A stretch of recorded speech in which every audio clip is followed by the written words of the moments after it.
ನಮಸ್ಕಾರ. ಆರ್ಫೆ info YouTube channel ಸ್ವಾಗತ. ಈ ವಿಡಿಯೋದಲ್ಲಿ ಕೆಸೆಟ್ ಪೇಪರ್ನಲ್ಲಿ ಮಿನಿಮಮ್ ಮಾರ್ಕ್ಸ್ ಎಷ್ಟು ಬೀಳಬೇಕು ಅನ್ನೋದನ್ನು ನಾನು ಹೇಳ್ತಾ ಬರ್ತೀನಿ.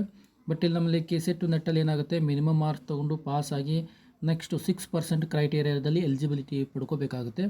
ಹೀಗಾಗಿ ಈ ಕೆಸೆಟ್ ಪರೀಕ್ಷೆಯ ಫಸ್ಟ್ ಸ್ಟೆಪ್ಪನ್ನು ನಾವು ನೋಡ್ತಾ ಬರುವ ಮಿನಿಮಮ್ ಮಾರ್ಕ್ಸು ಪೇಪರ್ 1ಗೆ ಎಷ್ಟು ಬೀಳಬೇಕು, ಪೇಪರ್ 2ಗೆ ಎಷ್ಟು ಬೀಳಬೇಕು, ಅಥವಾ ಪೇಪರ್ 1, 2 ಸೇರಿಕೊಂಡು ಎಷ್ಟು ಬೀಳಬೇಕಾಗುತ್ತೆ ಅಂತೇಳಿ ಇದು ಕೆಸೆಟ್ ಅಧಿಸೂಚನೆ. ಇಲ್ಲಿ ಪರೀಕ್ಷಾ ಫಲಿತಾಂಶ ಪ್ರಕಟ ವಿಧಾನ ಅಂತ ಕೊಟ್ಟಿದ್ದಾರೆ.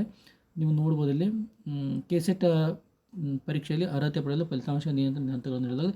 ಇಲ್ಲಿ ನೋಡ್ತಾ ಬರ್ರಿ, ಅರ್ಹತೆಗಾಗಿ ಸಹಾಯಕ ಪ್ರಾಧ್ಯಾಪಕರ ಅರ್ಹತೆ ಅಂದರೆ ಕೆಸೆಟ್ ಅರ್ಹತೆಗಾಗಿ ಅಭ್ಯರ್ಥಿಗಳು ಪೇಪರ್ 1, ಪೇಪರ್ 2 ಪತ್ರಿಕೆಗಳ ಒಟ್ಟು ಅಂಕಗಳಲ್ಲಿ ನಿರ್ದಿಷ್ಟಪಡಿಸಿದ ಕನಿಷ್ಠ ಅಂಕಗಳನ್ನು ಪಡೆಯಲೇಬೇಕು ಅಂತ ಕೊಟ್ಟಿದ್ದಾರೆ. ಕನಿಷ್ಠ ಅಂದರೆ ಮಿನಿಮಮ್ ಇಷ್ಟು ಮಾರ್ಕ್ಸ್ ಬೆಳೆಯಬೇಕು. ಅದಕ್ಕೆ ಅವರು ಏನು ಹೇಳ್ತಾರೆ, minimum marks to be obtained, ಇಷ್ಟು ಪರ್ಸೆಂಟೇಜ್ ಆಫ್ ಮಿನಿಮಮ್ ಮಾರ್ಕ್ಸು ಬೆಳೆಯಬೇಕಾಗುತ್ತೆ. ಹೀಗಾಗಿ ನಮಗೊಂದು ಕ್ಲಾರಿಟಿ ಬಂತು. ಒಟ್ಟು ಪೇಪರ್ 1, ಪೇಪರ್ 2 ಸೇರಿಕೊಂಡು ಮಿನಿಮಮ್ ಮಾರ್ಕ್ಸ್ ಬೀಳಬೇಕಾಗುತ್ತೆ. ಅದು ಎಷ್ಟು ಅಂತ ನೋಡ್ತಾ ಬರೋದಾಗಿತ್ತು ಅಂದರೆ, ಇಲ್ಲಿ ನೋಡಿ, ಇಲ್ಲಿ ಜನರಲ್ ಮೆರಿಟ್ ಇದೆ. ಜನರಲ್ ಮೆರಿಟಲ್ಲಿ ಎಷ್ಟು ಕೊಟ್ಟಿದ್ದಾರೆ ಅಂತಂದರೆ 40% ಮಾರ್ಕ್ಸ್ ತೊಗೋಬೇಕಾಗುತ್ತೆ ಇನ್ 2 ಪೇಪರ್ಸ್.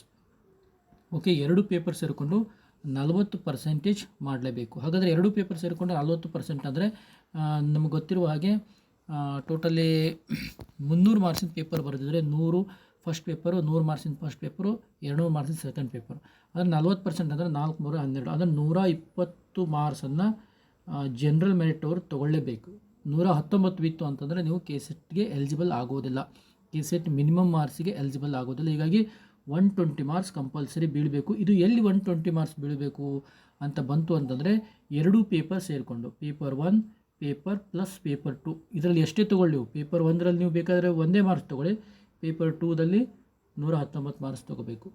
ಪೇಪರ್ 1ರಲ್ಲಿ ನೀವು 10 ಮಾರ್ಕ್ಸ್ ತೊಗೋಬೋದು, ಪೇಪರ್ 2ದಲ್ಲಿ ಉಳಿದಂಥ ಮಾರ್ಕ್ಸ್ ತೊಗೋಬೇಕು. ಅಂದರೆ ಈಗ ಈ ರೀತಿಯಾಗಿ ಒಟ್ಟು 2 ಪೇಪರ್ ಸೇರಿಕೊಂಡು ಏನು ಮಾಡಬೇಕು, 120 ಮಾರ್ಕ್ಸನ್ನು ನೀವು ತೊಗೊಳ್ಳೇಬೇಕು, ಕಂಪಲ್ಸರಿಯಾಗಿ ತೊಗೊಳ್ಳೇಬೇಕು. ಇಷ್ಟು ತೊಗೊಂಡ್ರೆ ಮಾತ್ರ ನೀವು ಮೊದಲನೇ ಸ್ಟೆಪ್ನಲ್ಲಿ ಪಾಸ್ ಆಗ್ತೀರಿ. ಮುಂದಿನ ಸ್ಟೆಪ್ಗೆ 6% ಕ್ರೈಟೇರಿಯಾ ಹೋಗಲಿಕ್ಕೆ ಇದು ಫಸ್ಟ್ ಸ್ಟೆಪ್. ಇನ್ನು SC ST category 1, 2A 2B 3A 3B PWD transgender ಇವರೆಲ್ಲ ಎಷ್ಟಿದೆ ಅಂತಂದರೆ 35% ಇದೆ. ಇದೆಯಲ್ಲೇ ಇನ್ ಆಲ್ 2 ಪೇಪರ್ಸ್ ಅಂದರೆ ಪೇಪರ್ 1, ಪೇಪರ್ 2 ಸೇರಿಕೊಂಡು 35% ಮಾಡಲೇಬೇಕು. 35% ಅಂತಂದರೆ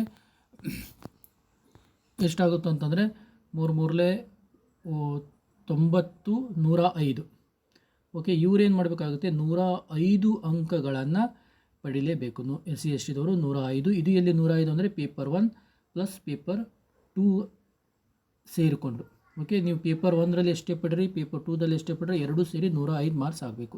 ಅಂದಾಗ ಏನು ಮಾಡ್ತಾರೆ, ನೀವು ಕನಿಷ್ಠ ಅಂಕಗಳ ಒಂದು ಏನು ಮಾಡ್ತೀರಿ, ಪಡೆದಂಗೆ ಆಗುತ್ತೆ. ಇಲ್ಲಿ ಕನಿಷ್ಠ ಅಂಕಗಳನ್ನಿಂದ ಪಡೆಯಲೇಬೇಕಂತ ಕೊಟ್ಟಿದ್ದಾರೆ. ಈ ಕನಿಷ್ಠ ಅಂಕಗಳನ್ನು ಪಡೆಯಬೇಕಾಗುತ್ತೆ. ಜನರಲ್ ಮೆರಿಟ್ನವರು 120, ಇವರು 105. ಇದು 35%, ಇದು 40%. Minimum marks to be obtain paper 1, paper 2 ಸೇರಿಕೊಂಡು. ಹೀಗಾಗಿ ಆಲ್ರೆಡಿ ಕೆಸೆಟ್ನ ಕೀ ಆನ್ಸರ್ ಪೇಪರ್ 1 ಕೀ ಆನ್ಸರನ್ನು ಆಲ್ಮೋಸ್ಟ್ ಆಗಿ ಭಾಳಷ್ಟು ಜನರು ನೋಡಿರ್ತೀರಿ. ಅದರಲ್ಲಿ ಮಿನಿಮಮ್ ಅಂದರೂ ಈ ಒಂದು ಪೇಪರ್ ನೋಡಿದ್ರೆ ಎಲ್ಲರೂ 25, 30 ಅಂಕಗಳನ್ನು ಪಡೆದಿದ್ದೇ ಇದೆ. ಈಗ 25 ಅಂಕ ಅಂದರೆ ಅಲ್ಲೇನಾಯಿತು, 50 ಅಂಕ ಪಡೆದಂತೆ.